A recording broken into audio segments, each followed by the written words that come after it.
I think it's fair to say that the Beatles, John, Paul, George, and Ringo, were really close to one another. I mean, they started out as friends, a lot of stuff happened in between, and they wound up remaining friends. And when you're that close, you're probably going to influence each other. And that's exactly what I was thinking when I was listening to this Ringo Starr interview, and he was talking about John Lennon and how John inspired him and influenced him. But first, he was talking about what a wonderful, loving man John was and how John was probably the most loving man he'd ever met, period.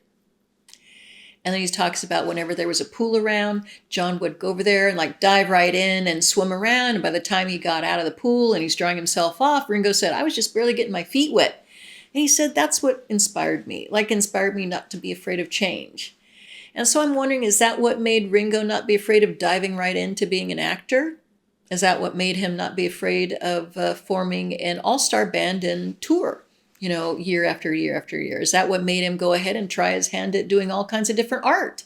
Is that what made him go ahead and not be afraid of doing a country album? Maybe. I think it kind of worked out pretty good for Ringo, listening to John and being inspired by John.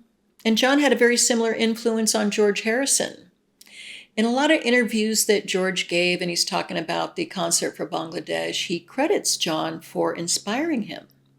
He says that John, whenever John believed in something, John wasn't afraid to go big, and to just kind of go way outside of anybody's comfort zone and just to really sell it, like the bed in for peace. John invites everybody over, they stay in bed for a week, they're growing their hair. He's not afraid of looking ridiculous because this is a cause he believes in. And so when, Robbie goes in and says, hey, George, can you help me out? George says, I could have maybe had this little concert and made a little bit of money. And he says, why don't I have this big concert, make it big like what John did. I'm just going to go ahead and have this big concert. I don't care because I believe in this. So he invites everybody over. He gets all these artists up on stage and he becomes this front man. Something that he would not ordinarily have done, except that he was inspired by John Lennon to just not be afraid of looking like a fool. But, it worked out great for George. It really did. It worked out great for everybody. And when it comes to John and Paul, now that's a very special relationship. Now, I'm not saying that the others weren't special to one another, because of course they were. They were all special to one another. They all loved each other, and that's where that magic comes from. But of course, John and Paul, they were the songwriting team. They had to inspire each other. They had to finish each other's sentences. They had to believe in one another. They had to take criticism from each other. They had to trust each other. And it was challenging and it was a competition. It was all of that. So that's what I mean by it was special. And of course, they influenced each other. Of course they did. But I think the one time that John influenced Paul the most was this day after December 8th, 1980. And Paul was in the recording studio, and George Martin was there, and some other people was there, and Denny Lane was there. And Denny Lane says that he heard Paul cry out. Paul says, I'm never going to fall out with anybody ever again. And that's heavy. And it's tragic, of course. Of course it's awful. It's just so many regrets. I mean, even when you're on the best of terms with somebody. And of course they were friends by then. Of course, a lot of the fences were mending. But I mean, it's never going to be good enough. Of course, I mean, Paul always says, I wish that I would just stay in bed. I hug him all the time.